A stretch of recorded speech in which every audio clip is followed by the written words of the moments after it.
Welcome to the lecture on variable typing. In this lecture, you're going to see how the variable typing works with PHP. When I say variable typing, how the conversion of string to integer and different data types, because we haven't covered all the data types. So we'll look into string and integer, which we have already covered, and we'll try to understand these concepts of variable typing, wherein how PHP actually converts integer to string and string to integer. Okay, so if you go to the material folder, go to example 5. You have your datables file. We'll create 3 files and these are logical flow. The first file, what we'll do, we'll define 2 integers, length and breadth, and we'll print the area. That's the typing one.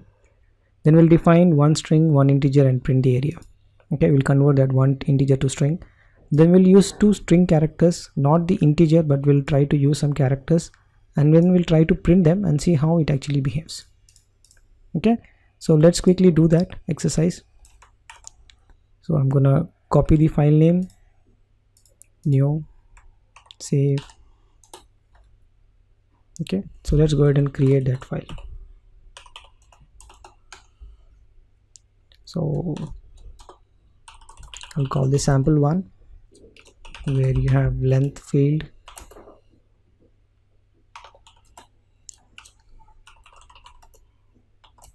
breadth variable, and you're calculating an area.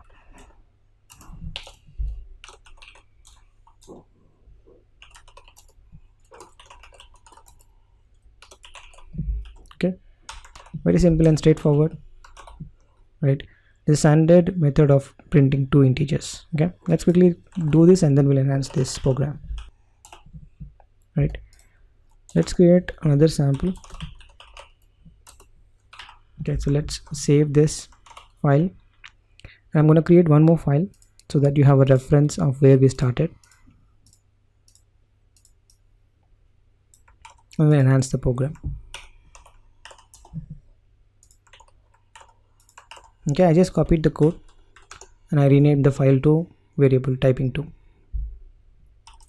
So here we will try to use the typing concept. So I'll say everything remains the same, so I'll copy this so that we can save some time, and I'll convert this into string, right?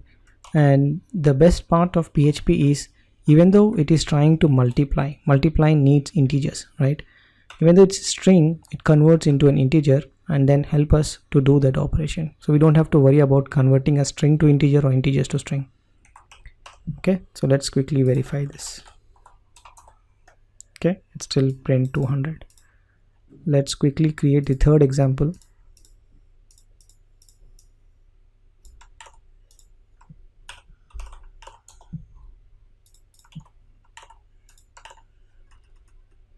And let's play around with this. Okay, I know if I make it string it will work, but what happens if I do this?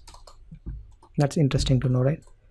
Sometimes when you're trying to define a variable and you imagine it's integer but it is not an integer, so what typically happens? Okay, so I created this length and breadth.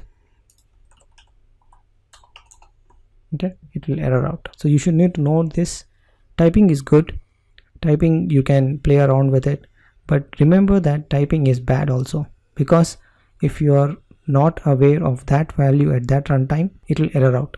Okay, so you need to know whatever operation you are doing, that value has an integer, and you assume it is a string and has an integer, and sometimes it doesn't have an integer, you will run into errors. So be careful with typing. So make sure before you apply any of the integer operations like plus, minus, addition, divisions, those kind of operations, make sure those variables are integer variables. If you're using string, that's fine, but make sure those variables are already having some integers. Okay, don't try to multiply string with a string or integer with a string. Okay, it will still error out, right? So don't do this kind of operations and try to be careful with the variable typing. Okay, alright, so that's all for this lecture, and I'll see you in the next one.